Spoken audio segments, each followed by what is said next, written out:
બિહારમાં પ્રચંડ જીત બાદ નરેન્દ્ર મોદી આજે ગુજરાતના પ્રવાસે આવ્યા, જ્યાં તેમણે વિકાસ કાર્યોની ભેટ તો આપી, પરંતુ બિહારીઓને પણ સંબોધન કર્યું. વડાપ્રધાન નરેન્દ્ર મોદી આજે ગુજરાત પહોંચ્યા હતા. તેમણે સુરતમાં બંધાઈ રહેલા મુંબઈ અમદાવાદ હાઈસ્પીડ રેલ કોરિડોરનું નિરીક્ષણ કર્યું હતું. ત્યારબાદ તેમણે નર્મદા જિલ્લાના ડેડિયાપાડાની મુલાકાત લીધી હતી અને દેવમોગરા મંદિરમાં પાંડોરી માતાના દર્શન કર્યા હતા. ગુજરાત, મહારાષ્ટ્ર, મધ્યપ્રદેશ અને રાજસ્થાનમાં આદિવાસી સમુદાય દ્વારા પાંડોરી માતાને કુલદેવી માનવામાં આવે છે. વડાપ્રધાને ડેડિયાપાડામાં 4 કિલોમીટરનો રોડ શો પણ કર્યો હતો, જ્યાં રસ્તાના કિનારે હજારો આદિવાસી લોકો જોવા ઉમટ્યા હતા. રોડ શો પછી વડાપ્રધાન ભગવાન બિરસા મુંડાની 150મી જન્મજયંતિની ઉજવણીમાં હાજરી આપવા તેઓ પહોંચ્યા હતા, જ્યાં તેમણે 9,700 કરોડથી વધુના વિકાસ પ્રોજેક્ટનું ઉદ્ઘાટન અને શિલાન્યાસ કર્યું હતું. દિલ્હી પરત ફરતા પહેલા પ્રધાનમંત્રીએ બિહારીઓને સંબોધન કર્યું, તો બિહારીઓએ પણ ગમછો લહેરાવીને તેમનું સ્વાગત કર્યું હતું. હવામાન નિષ્ણાંત આંબાલાલ પટેલની આગાહી મુજબ ગુજરાતમાં આગામી 18 થી 20 નવેમ્બર સુધી ગરમી વધશે અને ત્યારબાદ ઠંડીનું જોર વધશે. હવામાન નિષ્ણાંત આંબાલાલ પટેલના મતે હાલમાં યુરોપ અને એશિયાના ભાગોમાંથી આવતા ઠંડા પવનોએ ગુજરાત સહિત વિસ્તારોમાં ઠંડીનો વધારો કર્યો છે. જોકે આ ઠંડીનો સમયગાળો ટૂંકા વિરામ સાથે આગળ વધશે. તેમની આગાહી મુજબ 18 થી 20 નવેમ્બર સુધી રાજ્યના તાપમાનમાં સામાન્ય વધારો થવાની સંભાવના છે અને વાતાવરણ મોટે ભાગે શુષ્ક રહેવાની શક્યતા છે. આ સમયગાળો ખેડૂતોને તેમના પાકની સંભાળ માટે સાનુકૂળ રહેશે. ઉષ્ણતામાન 18 થી 20માં મહત્તમ ઉષ્ણતામાન વધવાની શક્યતા છે, પરંતુ ડિસેમ્બરની શરૂઆતમાં કંઈક ઠંડા પવનો ફૂંકાય અને ડિસેમ્બરમાં માવઠું થવાની શક્યતા રહે.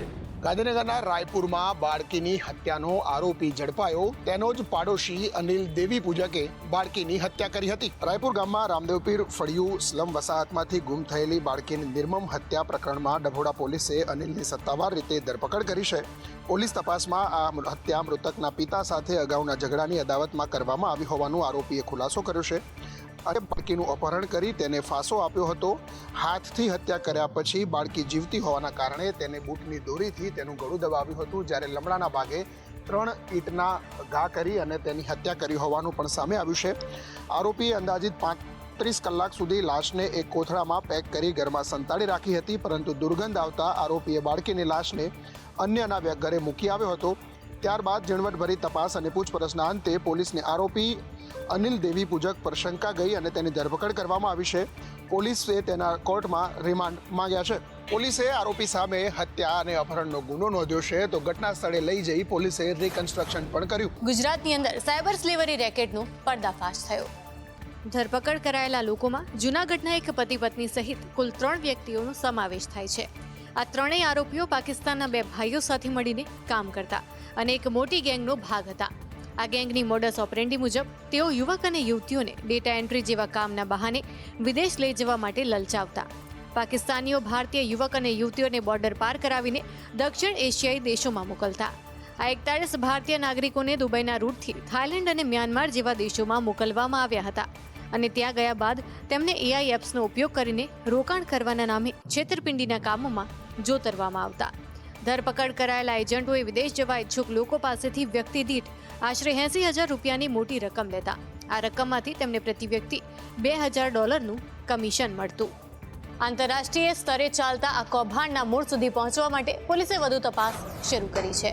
વડોદરા શહેરમાં મનપાની બુલડોઝર કાર્યવાહી.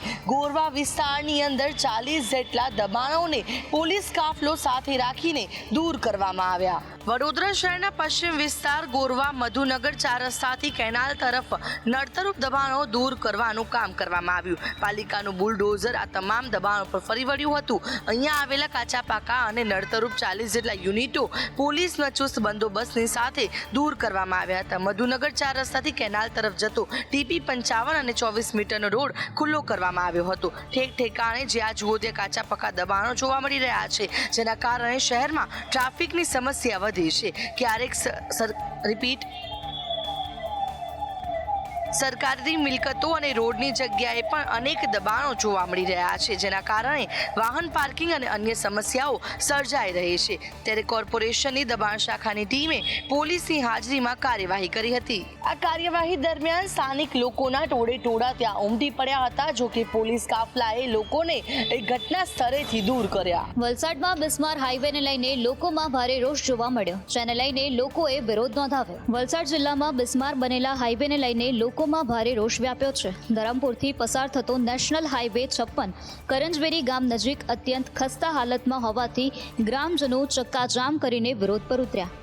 લોકોના આક્ષેપ છે કે માર્ગનું કામ અધૂરું છોડી દેવામાં આવ્યું, જેના કારણે ગ્રામજનો ત્રાહિમામ પોકારી ઉઠ્યા. ધરમપુર તાલુકાના અપક્ષ સભ્ય અને આદિવાસી નેતા કલ્પેશ પટેલ સાથે ગામ લોકોએ અધિકારીઓનો હુરિયો બોલાવ્યો હતો. વાપીથી સામાજીનો રોડ NH 56 જે અત્યંત બિસ્માર હાલતમાં હોય, જે અંગે વારંવારની રજૂઆત છતાં જે ઊંઘમાં ઊંઘેલું તંત્ર એને જગાડવાનો પ્રયત્ન કરંજવેરી ગામના આગેવાનો સરપંચીઓ અને તાલુકા પંચાયતના સદસ્યો સાથે કરવામાં આવ્યો.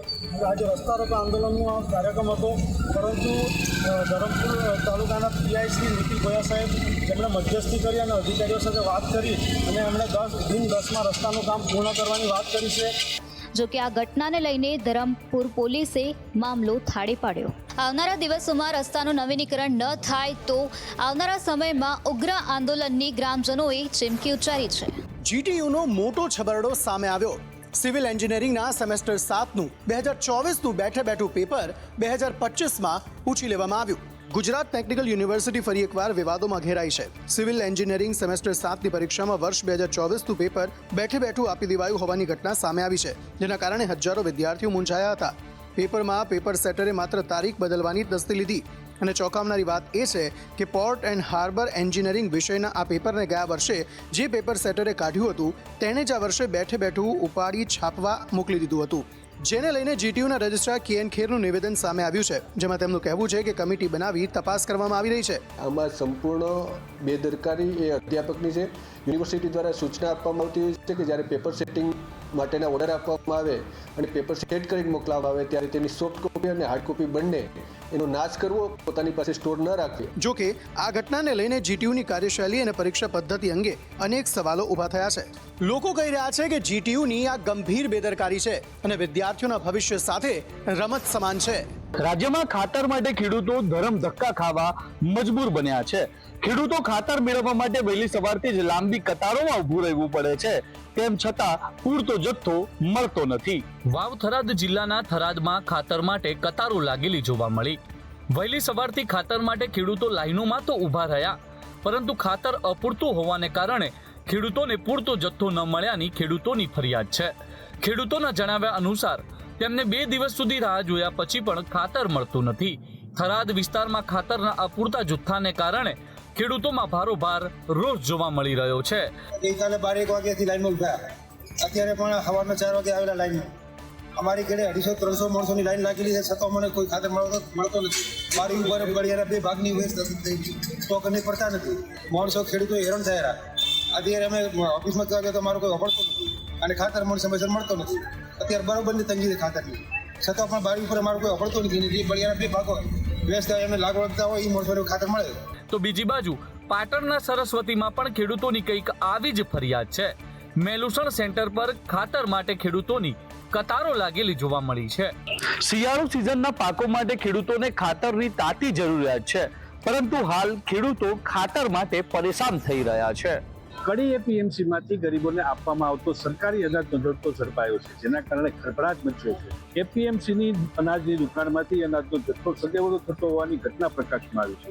કડી APMCમાંથી સરકારી અનાજનો મોટા પાયે જથ્થો ઝડપાતા ચકચાર મચી છે. તપાસ દરમિયાન 2 દુકાનોમાંથી કુલ 18,460 કિલો ચોખા અને 13,375 કિલો ઘઉંનો જથ્થો મળી આવ્યો છે.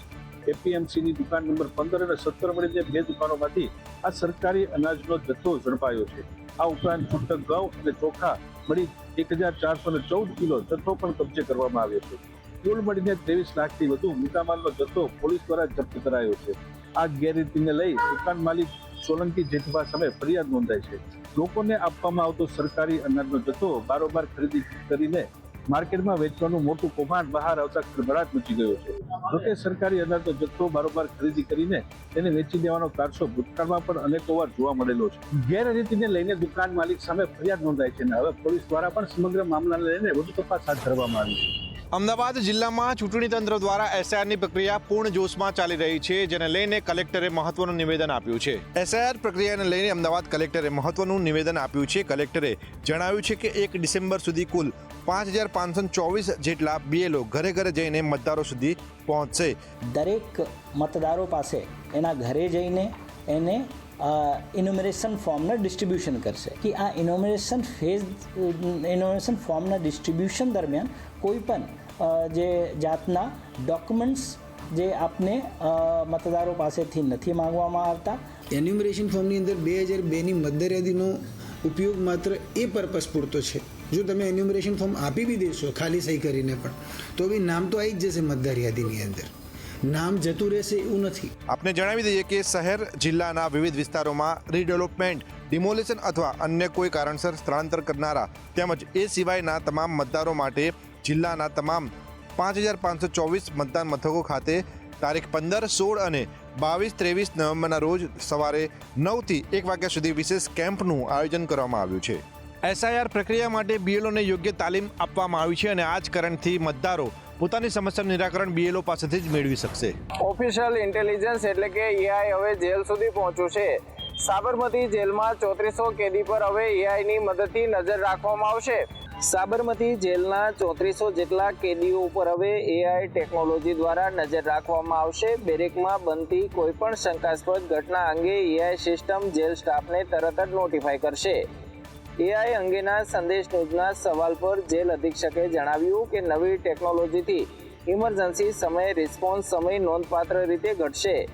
હાલ બેરેક બહાર ઇમરજન્સી બટન સિસ્ટમ કાર્યરત છે, જેનાથી ઘટનાની જાણ સ્ટાફ સુધી ઝડપથી પહોંચે છે. પરંતુ હવે તમામ સીસીટીવી પર એઆઈ લેર ઉમેરાશે, જેથી મોનિટરિંગ વધુ સ્માર્ટ અને ચોક્કસ બનશે. સાબરમતી જેલમાં હાલમાં 800 સીસીટીવી કેમેરા કાર્યરત છે અને તેમને એઆઈ સાથે ઇન્ટિગ્રેટ કરવાની પ્રોસેસ શરૂ છે. નવી વ્યવસ્થાથી કેદીઓને લગતી સુરક્ષા, ઝઘડા અથવા તો અસામાન્ય હલનચલન જેવી ઘટનાઓનું ડિટેક્શન ત્વરિત શક્ય બનશે. એઆઈ આધારિત આ પ્રોજેક્ટથી સ્ટાફ પરનો મેન્યુઅલ મોનિટરિંગનો બોજ પણ ઘટશે.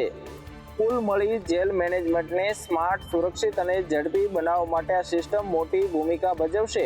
જેલ વ્યવસ્થામાં ટેકનોલોજી આધારિત બદલાવને મહત્વપૂર્ણ પગલું માનવામાં આવી રહ્યું છે.